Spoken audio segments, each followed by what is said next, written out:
நிலவை வைத்தவன் யாரு? கையோட சிக்காமல் காற்றை வைத்தவன் யாரு?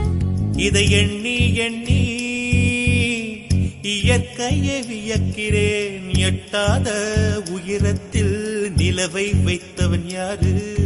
பெண்ணே